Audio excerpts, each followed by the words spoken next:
네, 대통합민주신당 손학규 대표가 내세운 새로운 진보 노선에 대해서 당내 반발이 만만치가 않습니다. 유시민 의원이 탈당해서 신당을 만들게 될 방침을 밝히고 있는데요. 통합신당 신임 신계륜 사무총장과 자세한 얘기를 나눠보겠습니다. 안녕하십니까? 네, 안녕하십니까? 네. 지금 대통합민주신당 손학규 대표 제자로 새롭게 출범하면서 지금 당 사무총장에 임명이 되셨는데요. 네. 우선 소감, 각오라고 해야 될까요? 지금 이 통합신당의 손학규 체계는 정상적인 상태에서 나온 체계가 아니고 대단히 비상적인 상태에서 나온 체계이기 때문에 네.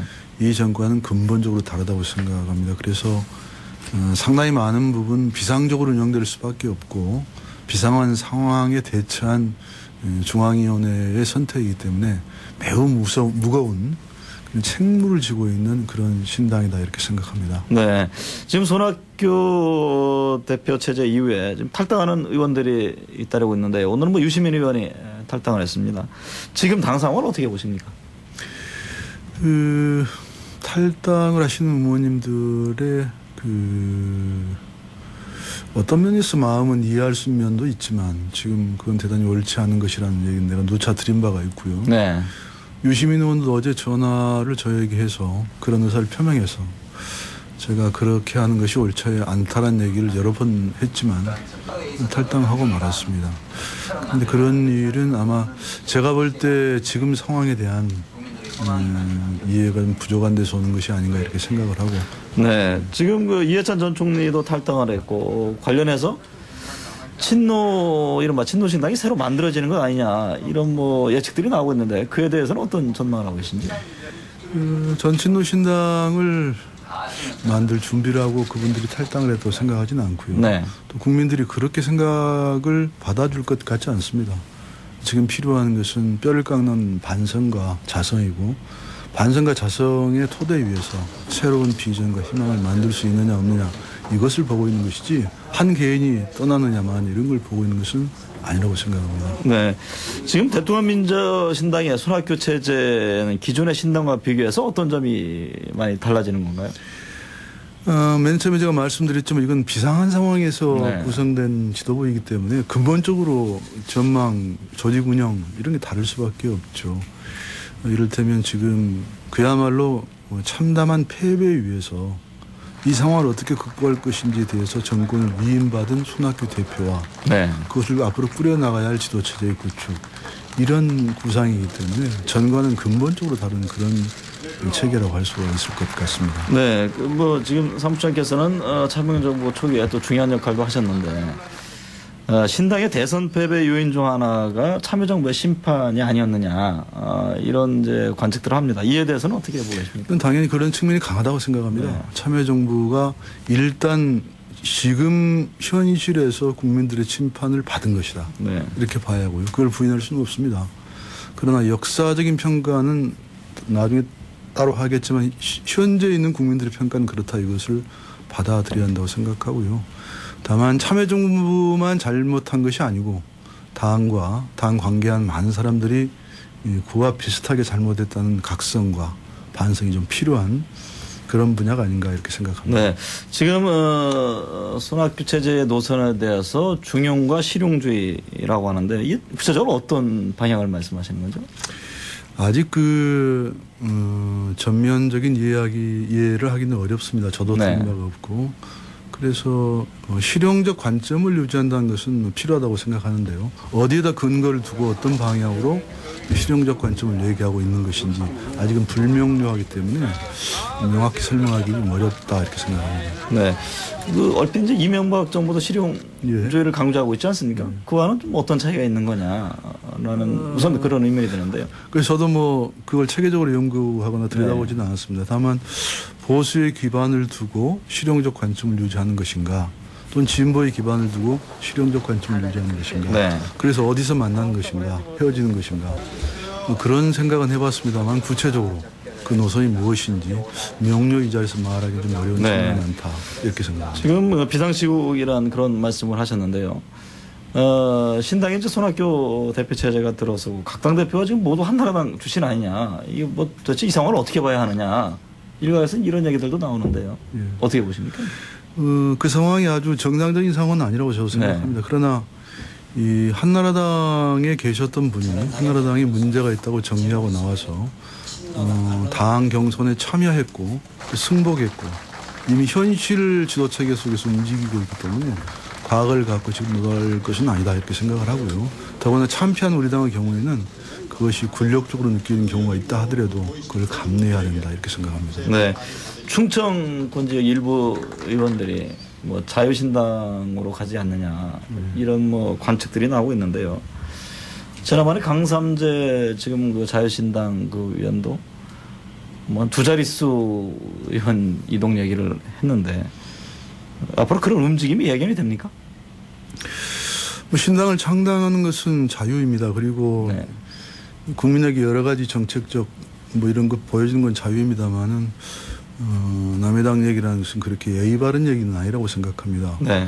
제가 얼마 전에 충청권 의원들과 손학규 대표와 면담을 하는 걸 보았는데 손학규 대표를 적극적으로 밀어주어서 새로 올바른 그 길을 가게 하자 이런 결의를 하는 걸 보았습니다. 그렇기 때문에 다를 수도 있겠습니다만 제가 보기에는 일단 그 새로 선출된 지도부를 중심으로 해서 희망을 한번 꾸려 나가보자 이런 결의가 높아지고 있다 저는 이렇게 생각합니다. 어쨌든 뭐 지금 현재 신당 입장에서는 당 쇄신과의 변화 이것이 굉장히 중요한 대목 아닌가요? 그렇죠. 그에 대해서는 어떤 고민들 하고 있습니까? 잘 아시겠지만 쇄신과 변화라는 게 중요합니다. 그런데 현실적으로 구체적인 대안으로 무엇이 쇄신이고 무엇이 대안인가 이렇게 말한다면 굉장히 어려운 문제가 되는 경우가 대부분입니다. 그러니까 꿈은 높고 창대하지만 우리가 처한 현실은 매우 좀 어려운 그런 것들이기 때문에 그 사이에서 중간적인 절충이 이루어지지 않을까 이렇게 생각이 들어요. 그 참여정부 참여했던 핵심 인사들의 책임론 얘기도 나오고 있지 않습니까? 그에 대해서는 어떤 입장이신가요? 아마 책임이 없는 사람이 있을까요? 물론 그분들도 책임이 있습니다. 그러나 거기에 직접 참여하지 않고 뒤에서 당에 있으면서 그 정책에 대해서 부분적으로 동조했던 사람도 책임이 있는 것이고 그래서 전 누구한테 더 큰 책임이 있는가를 따지지 말고 우리가 모두 큰 죄인입니다 하는 심정으로 지금의 사태를 견디고 반성하고 나가는 것이 옳다 이렇게 생각합니다. 뭐 지금 총선이 본격화하면서 뭐 다소 이른감이 있습니다만 총선 여론조사 결과 일부 이렇게 나오는 걸 보면은 신당이 상당히 어려운 국면이 아니냐 이렇게 예상들을 하고 있는데요. 이에 대해서는 어떻게 보고 계신지요? 정말 어렵습니다. 만약 이런 상태로 큰 변화 없이 진행된다면 참 참혹한 결과가 예상될 수도 있죠. 만약 그렇게 된다면 정말 양당 제도의 붕괴 또는 민주주의의 위기 이런 상황으로 치달을 수 있기 때문에 더욱더 그렇습니다. 그래서 저는 그 총선과 대선의 의미를 좀 달리 잡아서 대선의 평가가 있었다면 총선은 대선 이후의 정치 질서를 재편하는 그런 것이라고 생각하기 때문에 국민이 다른 판단과 기준을 갖고 선택에 임하리라고 생각합니다. 총선 전략 뭐 이제 많이 세우고 계실 텐데요. 지금 어떻게 대비하고 있습니까?